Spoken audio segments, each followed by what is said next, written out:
Hello friends, hello friends, hello friends, hello friends, hello friends, and welcome to the Union Labor Advisory Network. I'm Mike Fina. ULA's mission and vision is to support, educate, and promote union labor in our communities. There are great careers that you could have within the building trades as well as public sector unions. We're here to shed light on those opportunities, what they're doing, what these jobs are all about, and highlight them across the ULA's platform. Oh, we're going live now. All right, 5, 4, 3, 2, 1. Hello, friends, and welcome to the ULA Network's Women in the Trades podcast, where we shine a light on women breaking barriers, building our communities, and inspiring the next generation of skilled union tradespeople. Today, we are proud to spotlight Brooke Nichols of UA Plumbers Local 200, one of just a few women among more than 1,800 members, whose journey reminds us that opportunity, confidence, and craftsmanship belong to everyone. This is the ULA Network supporting, educating, and promoting the future of the unionized workforce. So, Brooke, I am so thankful to have you here, coming from Long Island from work to get here to our podcast studio to shine a light on everything that you've been doing. Again, I can't thank you enough for all your support and friendship over the past couple of years when we got connected. So yeah, time goes fast too, right? Right? It does. No, thank you so much for having me on. I mean, I'm all about the ULA network and everything you do for women in the trades and men alike, and just being very pro-union. It's all, that's what it's all about. I mean, for my past 25 plus years in serving labor, we just know, the strength of any union organization is in its membership. And people like yourself that have been so inspirational, one to me. I mean, we got connected. I don't even try to remember how we even got connected. If it was through maybe an Instagram post that you did. I think so. And I maybe just DM'd you and say, Brooke, I love what you're doing. And let's just get on a Zoom podcast. And we did our initial interview, which is probably like 3 years ago. Yeah, it's gotta be. Yeah, right. It's so and then crazy. Fast forward like 3 tradeswomen build nations after the fact, just going all over the place. And I've just been watching your career as an apprentice start, elevate, and now you're a journey person now into your career. I'm just so, proud. Thank you. To know you and just to see everything that you've been doing. It's just like, I'm like riding your coattails. So no, just watching you do your thing. I really appreciate that. And I mean, especially with, even just with your network and all the stories that you share from people that I would have never even known were around. It's like, and you cover so much too. It's like, it's really like a whole news outlet for the unions, so I do appreciate that.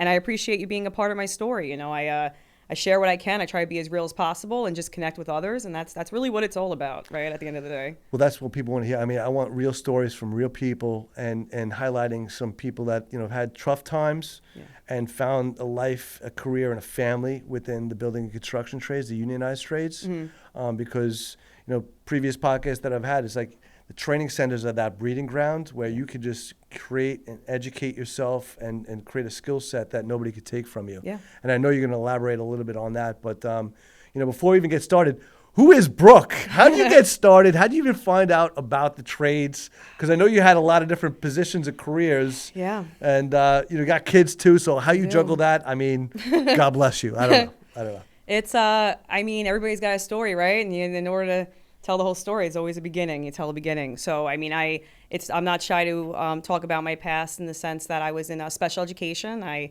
had Tourette's syndrome, and I deal with obsessive compulsive disorder. So when I was a little kid, I took advantage of a BOCES program. So instead of being in regular classes, I got moved to an inclusion school that helped children with learning disabilities and things like that. And something that's fantastic about, and that's a whole other area we could delve into one day, but there's a program called BOCES where it's like a vocational school. So half the day you go to school and the other half you learn a trade. So you learn a trade, you can learn how to cook, you can learn how to deal with animals, get into, floral design. I mean, there's so many different opportunities. And I remember I was in like 9th grade and I had left one school, went to another, and I was joining in like October. So I remember when they, being like a contrarian, they show me the list of classes that were available that I could take for vocationally. And they're like, oh, well, we have welding. You don't want to do welding though. We have cosmetology. Go into cosmetology. And I was like, can we circle back to welding? I think I want to do welding. You don't want to get into that. That's literally how it happened. Like literally, my grandfather, rest in peace, he was actually a welder. And he was an immigrant from Italy. And he passed when I was little, but that's kind of like my root with being in the trades. But it was because of a program like BOCES that did teach children how to learn a trade. So that's how I got started in welding. And just welding, but now you're in plumbing as well. I'm So in it's plumbing. just, so how did you find the opportunity in plumbing? How did you find the UA Local 200? So, From where you were? so super quick. I have my children young. I have 3 daughters and have 3 daughters. And I had a business in another life, ran a diaper service, did that whole thing, was in another side of the world and, dealing with all that. And I decided I want to get back into the trades. I didn't want to just do welding. I wanted to do something that was needed, right? And this is really before like the AI stuff really got big. But I knew, so I was like, I want to be like an institutional need. I want to have like these skill sets that like people will pay money for. So enter plumbing. And I learned about it from a gentleman. I was working at a machine shop, older gentleman who's still in the local. He's in his 70s. He's like, I'm making too much money. He's like, I'm gonna be doing this till the day I die, literally. So I learned more about plumbing. I learned about different water systems, which ironically enough, I was very involved with the diaper service, learned about our waterways, learned about how important sanitary systems were. And plumbing is that's like the health and sanitation of our nation is plumbing. It's such an important trade to know, such an important trade and systems that we have here in place. And it does separate us from the third world. So a lot of people will be like, oh, you're a plumber. Yeah, I'm a very important part of this whole system that we have going on, But I looked into it and I was like, you know what? Threw my ring in the, my hat in the ring. And I was like, let me see what happens. Let me join a union and I'm, see how that goes. And then when I learned about what unions actually offer, being a trade school, I'm like, it's a lot, but if I can learn plumbing, I could take that anywhere with me. So I signed up, there's a long wait list. And then I heard, this is during COVID, and then I heard back like 7 months later, I got the acceptance letter. And I was like, oh, snap. Like if I get approved, I'm going to do it. So that's what happened. So I just went with it. I was like, all right, this is a sign. And I just jumped in it. So how did you transition from, you just shut down the diapers? That was already waning. There was a lot that I wanted to do with it, like composting diapers and things like that. Unfortunately, I was a little ahead of its time. There's one company in New Zealand that has a technology called Hot Rod that composts disposable diapers. I spent a lot of money trying to get that here on Long Island. We don't have the infrastructure for it. Everyone loves the idea, doesn't want it in their backyard. It's a lot that goes, it was a lot. So I had competition in the city that absorbed clients of mine for the cloth diaper service. And then I was like, you know what? This was fun. I did this when my girls were little. I want to segue back into the trades. I want to make money in the trade. Like I knew it. I already knew like that's where it's going. Like you make serious money, you have a great career, tons of opportunities. And I knew I wanted to get back into it. So that's when I segued into it.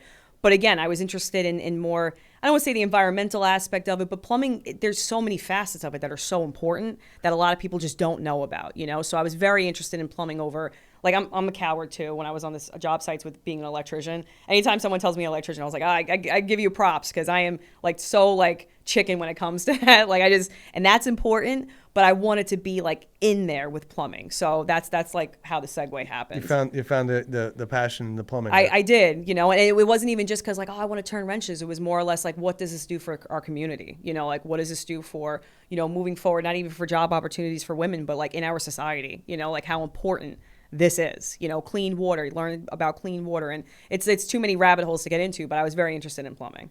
That's great. And I know, within the plumbing, the apprenticeship opportunities that are there with Local 200 and with the UA, the ability to learn additional, crafts or trades or certify yourself as a welder, as a plumber. Yeah. And just kind of stacking up your resume or all the certifications that you have that allow you to do more or get paid more, right, in a profession. I mean, that's the thing too. It's really your mindset too. When I went into the apprenticeship, I was 32 or turning 33, and it was a very humbling experience for me. I'm going in there with people that are like solid 10 years younger than me, all these younger guys, and there's a younger woman that was there as well. And it was, and I'm learning, and then here I am like learning like a trade. I have 3 kids at home. I'm like, what am I doing? I don't have time for this. Like, I don't, and it was a very humbling experience. But once I learned the opportunities truly, Mike, that are available with locals, with my union specifically, Plumbers Local 200. I mean, we're a small local, but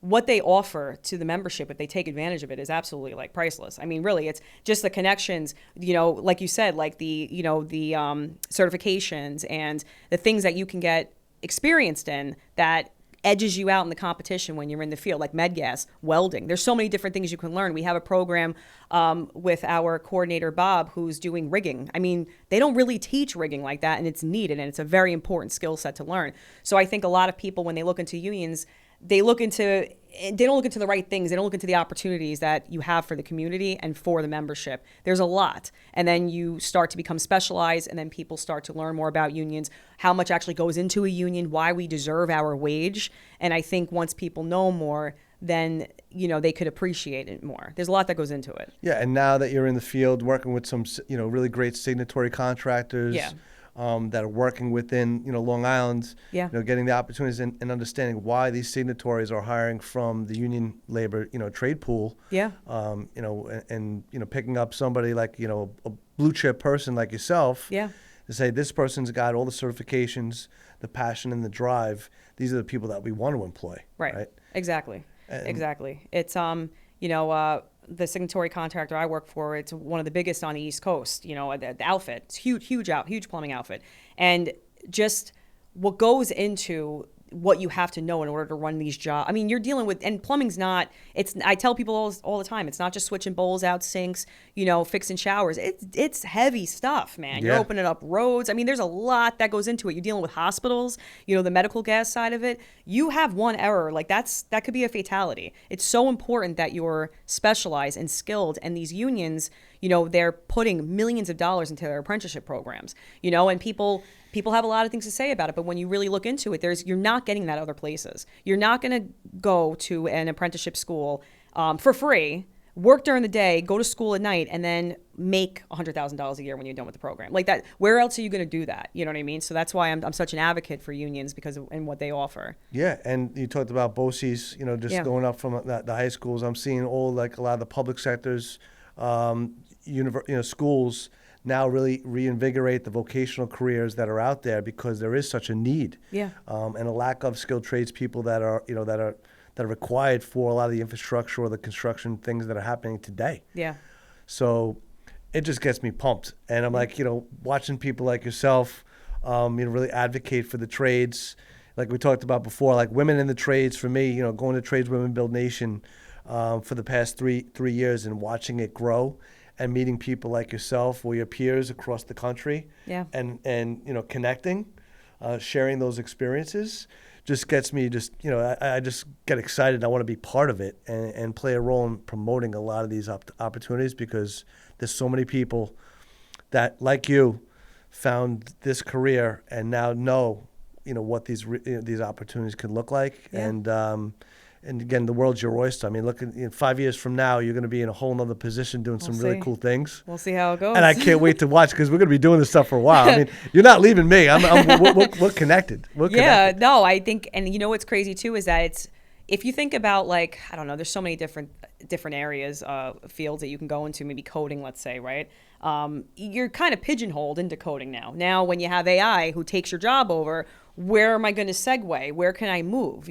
Whereas with plumbing, it's like, okay, maybe they automate one area, but they're not doing it all. They're at least not now, not at the scale that they're doing. And I know you're aware of this, but with the retirees, they're leaving and there's a severe lack of people filling those gaps. So especially for women, I think it's so important that they know that you're not pigeonholed into one area. Like, for example, total transparency, I have to retake the welding test at my local because I failed.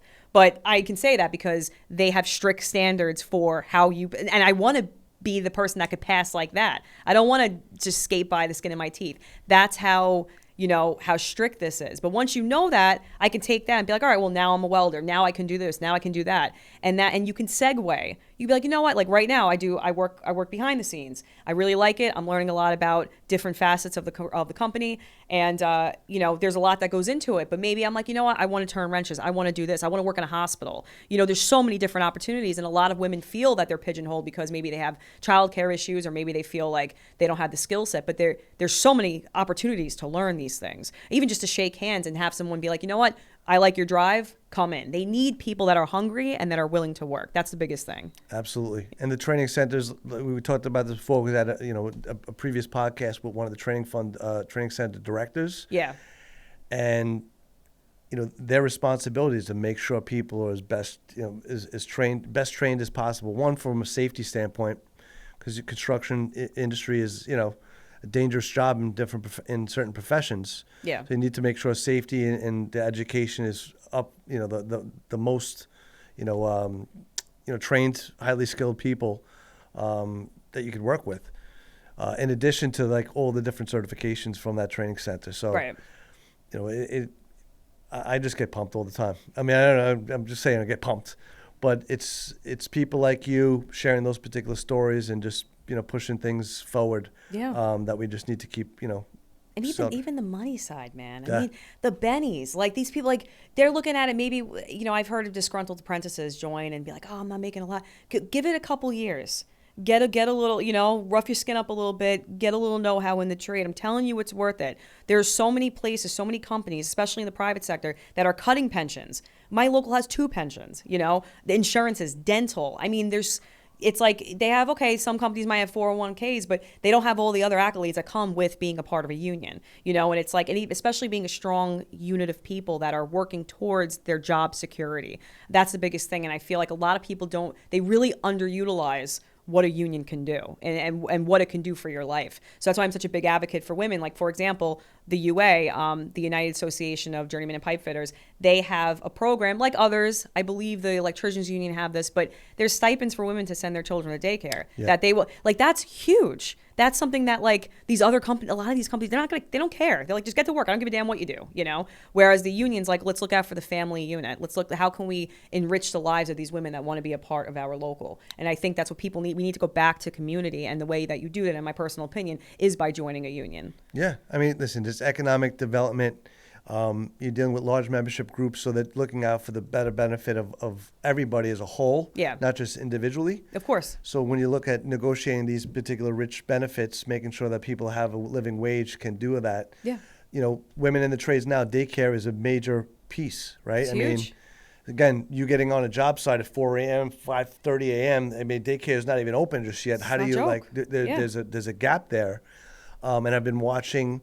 The internationals from the locals, from workforce development or economic development centers provide some of these bridges to allow, women in the trades to be able to facilitate that and have those careers. Yeah.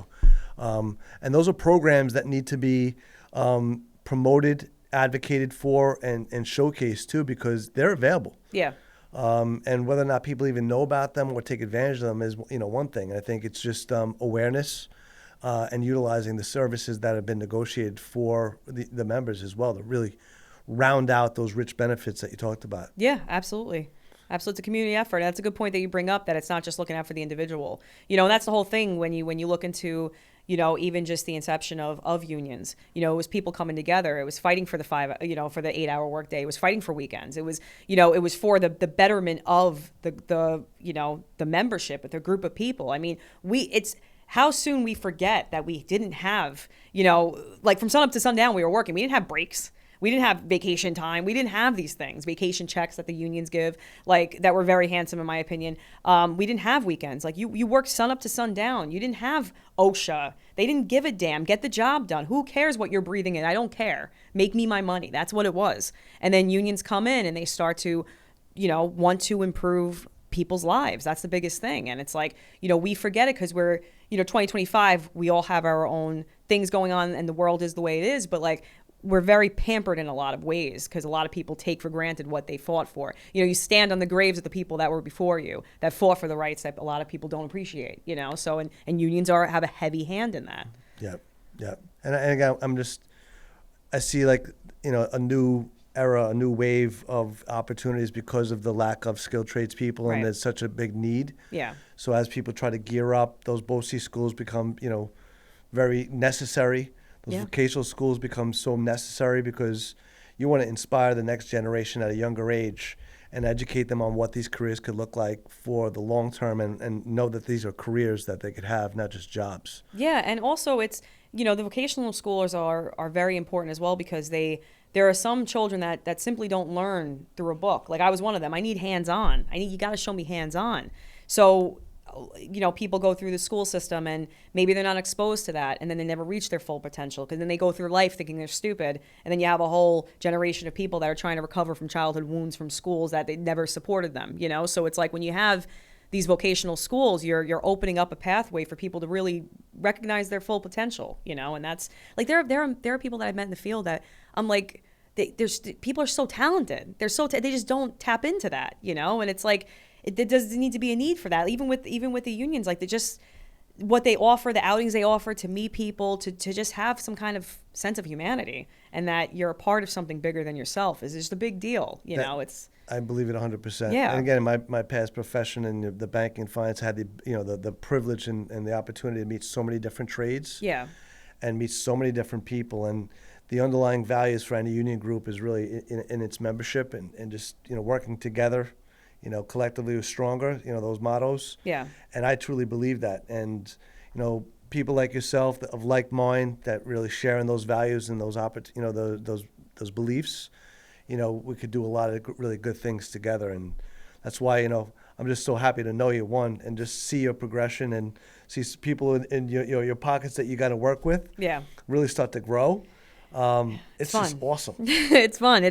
But it's all about just, meeting people and recognizing that, you want to be a part of something bigger. And also that, like, we don't have a lot of time here. Like, you'd be lucky to get 80 years, right? And my biggest thing is, like, how much can I help people? How much service can I do for people? And being a part of a union is so big for me. It's such a big deal. And it sounds corny, but it is like something that's really like special to me. And going to, Tradeswomen Build Nations, it's invigorating because you're a part of something bigger. You're changing the lives of something bigger. You're fighting against, and then the conspiracy side of me is all the AI stuff. You're giving it to AI. We're fighting like it's humans against the AI. I know it sounds silly, but that's what I think. I'm like, there's people who are so talented. Like, don't get stuck into that algorithm of just being some kind of drone. Like, learn something. I want to go to Costa Rica. If I want to go to Costa Rica and live off the grid, I want to be. I can get a job. I can plumb. I can do whatever I want. You can't take these away from me. You can't take them out of my head.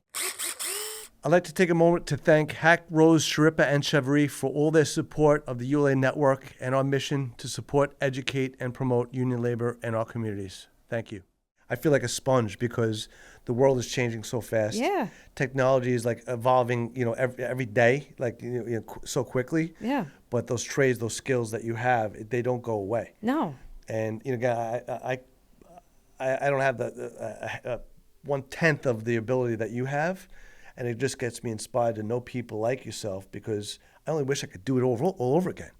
Wow. And then now in my world, like again, I've had a great career in the world of finance, and again, like macro, those members are really that cash flow for the future generation. Right. And then really showcasing all the benefits that are available too, because we've had the ability to work with all these service providers, of which is healthcare, daycare, vision, dental, all the pharma benefits that you have. Yeah. How do they play a role in the better benefit of your overall membership package, or for these membership groups as a whole?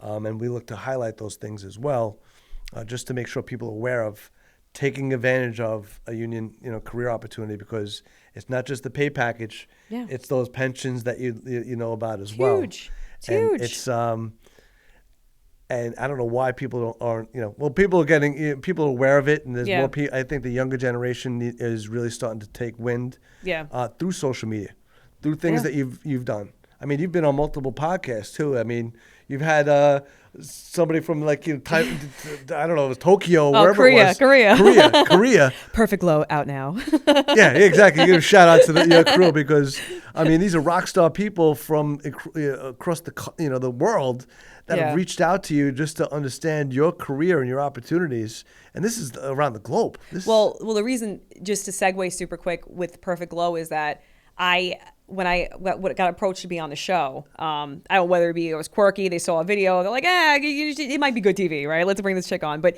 I said I wanted to represent tradeswomen. And they're like, well, it's demographics, not really, there's not really many women that do that, which is made me want to do that, So that's why when I, went on the show, I have my Plumbing Goddess shirt on. And this is to a demographic that does not, they're like, what's going on here? Who is this chick? But it was something that I wanted to rep, because when again, being a part of something bigger than yourself, it's like, this isn't for me. This is for all the women behind me, So so they're not getting harassed on job sites. And even from when I was a kid working, 17, 18 years old, working in the field, the amount of harassment that I've gotten is to now, it's completely different. It's a different world, and I think it is because of, especially with, organizations like yourself. I mean, you're out there, you're showing what can happen. You're showing the camaraderie, everything that unions offer, and just building that like ecosphere, you know what I mean? Like it's a big deal, it really is. It is an ecosystem of all the different things, right? 100%. It really is. And you do a huge thing. That's why I always say, like, I just let everybody know, like the ULA, like you're out there. You are out there, like you guys are doing the damn thing, and it's great. It's awesome. We need that. And for me, I mean, this is my job, right? Yeah. This is the profession that I've chosen to give back to labor that supported me during the toughest of times and even brought me in, when I was in my bank career. Again, it's not easy, breaking into labor organizations of large membership groups and moving funds, because there's all these actuaries. I mean, from senior level management, there's a lot of moving parts. We'll talk about politics. It really is politics in that regards. Yeah. But when you're making decisions on behalf of thousands of members, it's not easy, right? Yeah. If it's healthcare, all the different, programs that are available, they got to make sure that they're the right, service. And then you got to negotiate with those signatories to make sure that they're going to be able to pay for those things too, Right. So that's a whole, that's a whole other gamut of different things, but that's part of that whole overall ecosystem. Yeah. And then bring people together, because one, there's 1,000 apprenticeship opportunities. You can get trained, but if there's no jobs for signatories to hire you on, there may be the work, but if they're not the signatory contractors to hire union members, it's that bridge. So for me, or ULA and people like yourself too, is like showcasing the skill craft, highlighting those signatory contractors and showing that the work can get done with unionized labor. Yeah. And a trade pool from these training centers that are the best in class, so you're going to get the best people working for you. Yeah. That have all the certifications and credentials. Absolutely. Absolutely. I like that you pointed out the signatory contractors, because a lot of people think they're just fat cats in their office. It's outrageous what they spend for union labor, because we're worth it. That's why they spend it, and that's why it's so important that you have companies that's why it's important to have good people that are working on your jobs. That's why these companies, like the one that I work for, they hire union labor, because they know what they're getting. They know that they're getting a quality workmanship, and I think people don't realize, like, even the benefits. It's like, they'll be like, oh, maybe my medical could be better or whatever, but the amount that you're making is you don't see it, because you're only seeing what you take home. You're not seeing that it's double because of the benefits. So big shout out to all the signatory contractors out there that are still going union, and not sending people from out of state. You're not seeing old out of state license plates on these union jobs. I mean, that's important for our local economy. Yeah, the JETC, they're investing in your future and making sure that they have the training, the trade skills people that are out there. So it's literally, you're getting in together with the training centers at these union organizations and making sure that they're the best in class. 100%. I talk about these training centers like the Equinox of gyms, or the best in class. And we talked about it before. It's like you have the ability to go there and get yourself certified, whatever courses that are held for you whenever you want to be able to do it. And also, the thing that I love about the union apprenticeship programs is that whatever you put in, you'll get out of it. It's whatever you put in. That's it. That's it. You want to grease your elbows and get to work. You can do a lot of things.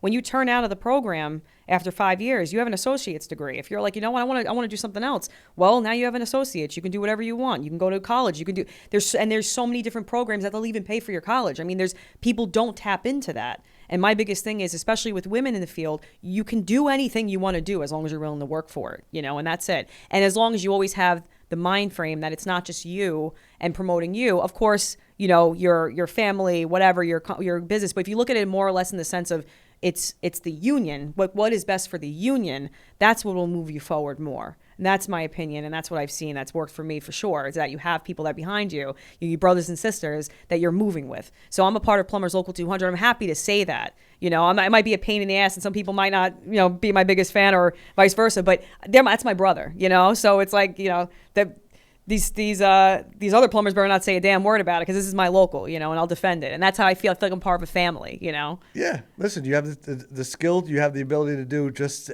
any man, any woman that's out there. Yeah, if you have the skill, you could do you could do anything. You can do whatever you want. And wherever I don't have a skill set, maybe I can't lift 8-inch, ductile iron. Yep. But I'll figure out. Yep. I could do something else that maybe you need me for or whatever. And like men will muscle a can open and women will use a spoon to knock it on the side and then open. We'll always find a way to do it. It's just how it gets done. Absolutely. So Brooke, we're going all over. It's incredible. I mean, again, I'm just excited to hang out with you. Tell us like some, I guess, inspiring pieces of maybe a job, maybe like something that you were super proud of, a job that you've worked on, or some of the things that might inspire somebody else to join the trades. I mean, there's so many shenanigans that I've gotten into sure, at the local. So many characters I've worked with. Well, that's why I'm loving this podcast. But we were doing a few other ones. I'm like, everybody's got a story. Everyone's got a story. Everybody's got a story. Everyone's got a story. I've learned so much. It's hard to pick one. I was thinking about this one gentleman named Donnie. He was my foreman, my journeyman, and he was real character to work with. He's a good friend of mine now. That's another thing too. You meet people, you become friends. It's like, when would I have met this other 58-year-old guy? And I'm just like, we just we just hang out, chop it up, But like, I remember one time I put a toilet flange in wrong, and he was having one of those days. So I had to go back and fix like 9 toilet flanges, okay? I take the toilet, it was a whole thing. And he's like, why would I get my hands dirty if it's your problem? Real ball breaker, right?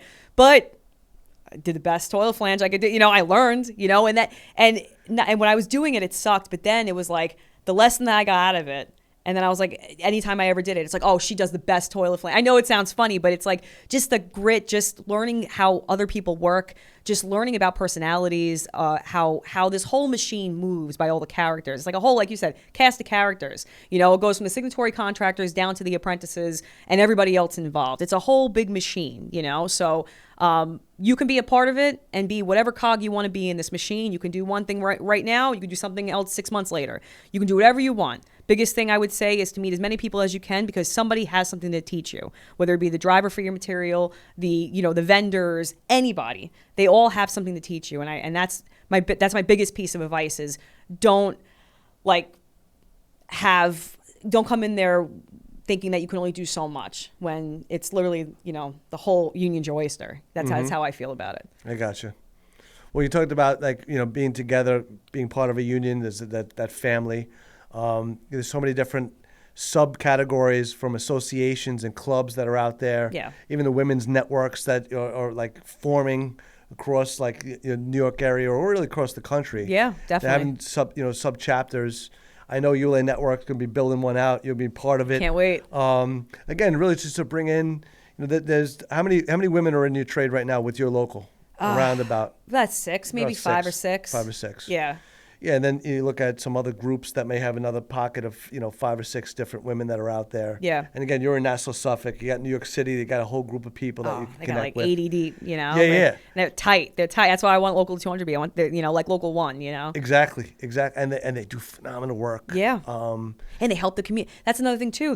If you look at what Local 1 does, they help the community. They're always doing like Toys for Tots and all these things. And then Judaline, she's kicking ass. Like you're helping your community. That's what it was always about. Now we live in a time where you can't even ask your neighbor for sugar because it's like, oh, what a weirdo. The Ring camera's going off. They're going to post you on social media. It's like, but I need a teaspoon of sugar. I used to do this back in the 50s. What happened to the community? And unions bring that back. They like you said, they have offshoots. They have all different things that you can do. Community service. It's awesome and it's important, especially for our communities. And that's I'm a Rotarian, so the motto is service above self. So all these charitable organizations. Yeah. And I just look at labor and all the community service work that they do. Oh, it's huge. Just needs to really be highlighted because when you're fighting for PLAs and community construction projects, really showcasing what labor does up and above. And the time that you allocate, that's not paid, that's volunteered to create beautification or help with plumbing, in areas that might not be able to afford it. Mm-hmm. That's really notable. And for me, I just want to make sure that people are aware of that and we really showcase that on ULA's platform and showcase people like yourself that really do that because I just think it's important. And, people that want to get involved, can get affiliated. And there's the associations like the women's networks and clubs that we could really shine on, Yeah. and get the funding and support by organizations and supporters to, bring light to it, fund it, and then make sure that you guys can do the work that really is making a change to the communities that we serve. So. Yeah. Well, when you have community and you're bonding, you can really move mountains when you have like people behind you. Like we're in a loneliness epidemic, and if you just look at it with online, people not getting around, interacting. I mean, I know people that, I check in with them. They're my brothers, at the local, and, maybe they're single, maybe they're by themselves. Like you have a family, and then you feel part of something bigger, like I mentioned a few times, but that's what really moves the needle. That's why I'm so big on unions too, especially if you really take advantage of everything that they have to offer community-wise. Yeah. We talked about this in a previous podcast too, but the construction field, alcoholism, drug abuse, some suicide awareness, all the MEP and EAP type programs that are also available through your union organizations and your internationals to make sure that you have the support needed, because these are tough jobs. Yeah. It's a wear and tear on some people's bodies, which leads to different things that happen as well. And for me, I just want to make sure that people are aware of all these particular programs, shed light on really, the access and the resources that are available, so that they can or do take advantage of some of these services that are out there. Well, that goes into that's true to your point too. I think construction's top 3 most substance abuse, alcoholism, suicide. There's so many different things, and it's I've lost my train of thought because I was thinking 5 different things at once. Yeah, so it's all right. There's so much going on. So much going on. There's so much going on. But yeah, I mean, labor does so much for, or at least is bringing more awareness and light to these particular programs, because one, they're needed, and kind of break that stigma. Oh, that's what stigma. That's what I was going to say. So what I try to break the stigma with is that some people think when they get into the trades they failed at something. Like, I should have done better at high school. I could have gotten a better job. Could have been a pharmacist. Could have been. It's like, no, this is a career. People find out I'm a plumber. I'm a plumber local. I'm a union plumber. I'm not even just a plumber. I'm a union plumber. Work for one of the biggest signatory contractors on Long Island. Like, I am more than happy to say that. I am very proud of where I'm at, and I think that's what more people need to feel about that, and really, because you got to know how important your job is. And I think that comes into the fact where, building confidence and being a part of something bigger, and, really trying to tap into the skills that you have. And there's so many people that are so freaking talented that I've met, in the field. It's crazy. I was just telling this story the other day. There's a gentleman that I met, again, where when I meet these people, I heard somebody singing. I'm like, is that a radio? And then I see the guy singing, and he's a gentleman, he's around 60. And I was like, oh, is that you singing? I was like, you have a beautiful voice. He's like, I was a singer for 20 years. I was in this rock band. I traveled all around the world. It's just cool. Like, is that, again, like now he's sharing who he was, what he did. You're building a sense of community. You're building a relationship, and these are things that feed back into the workforce. It all trickles down. It's because a lot of people feel very segregated, especially in the private sector. And some people say, oh, but they do this, they do this. I'm telling you, it's very much like you do your work, every man for himself. When you're in a local, it's what's best for the membership. That's what it is, So it's all important things. Yeah. Again, Brooke, I'm just proud to know you. I'm excited to work with you.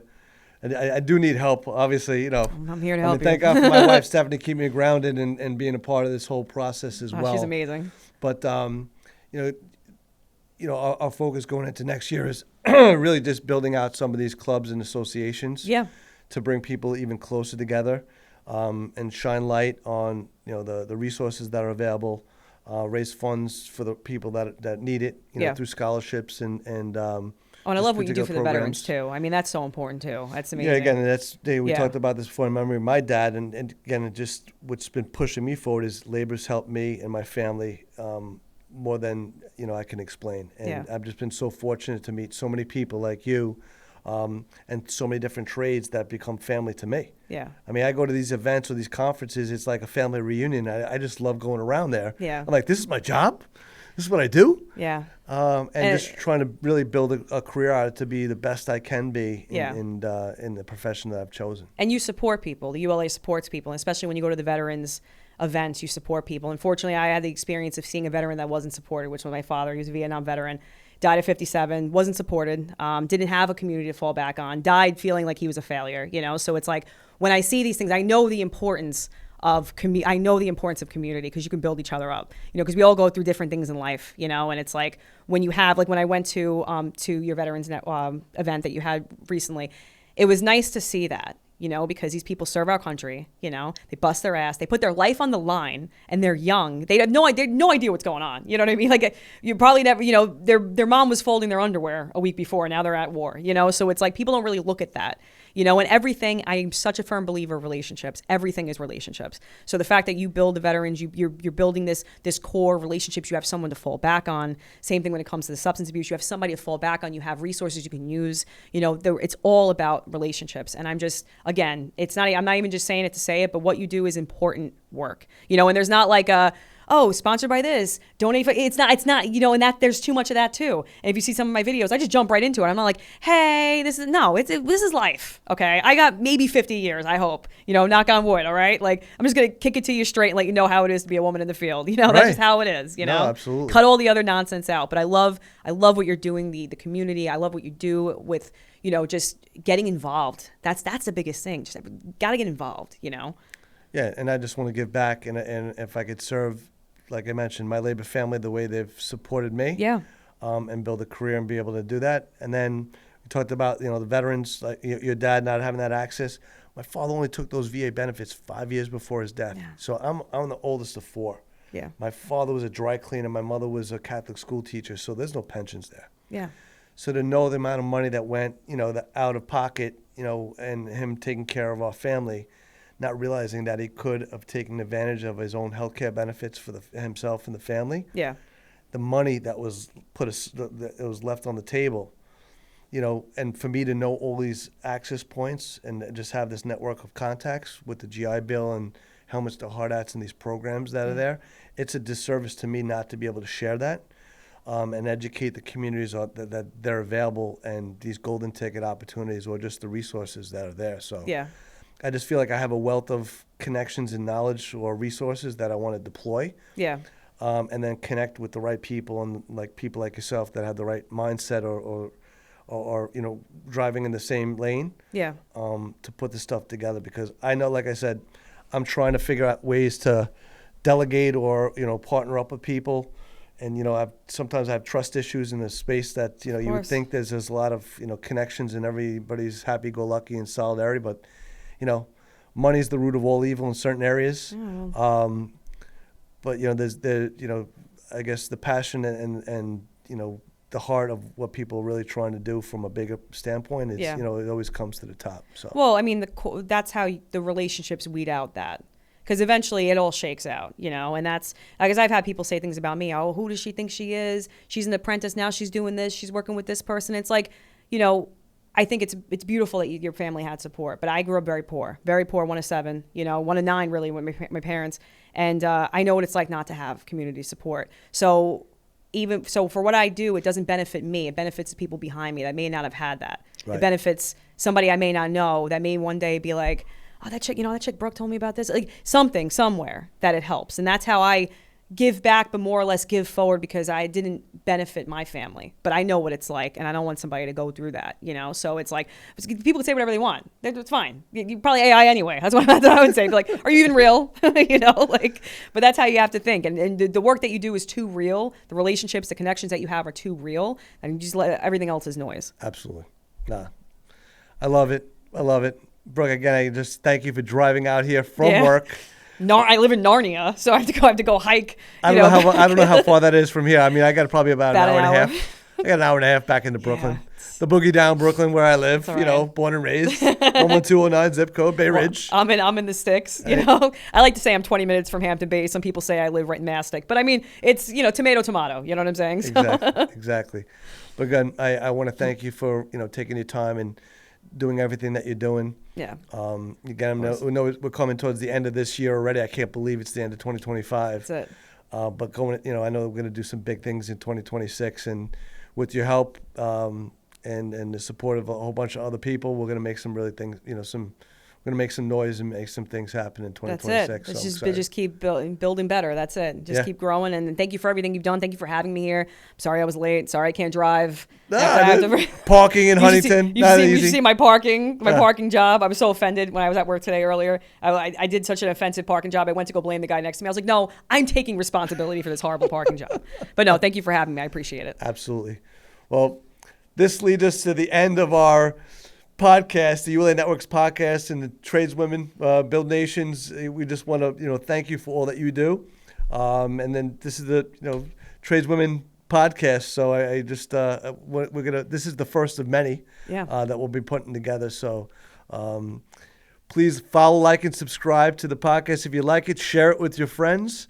You can reach out to Brooke. We'll have her. What's your socials? What's your? Just check me out, Meet Brooke on Instagram. I'm most active on that. And if you ever have any questions, let me know. And I just want to say, women out there, if you're interested in the trades, do not be discouraged. Reach out to women that are doing it already. Ask questions. You have so many opportunities. It's a joke. It's a joke. So get out there, learn about it, and find your footing in the field. Awesome.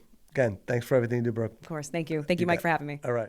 I'd like to thank all our sponsors for helping to build and promote the ULA Network. It is because of you that we're able to support, educate, and promote informative content relevant to labor. Please subscribe, like, and share our channel and media. I'd like to thank you all for your support.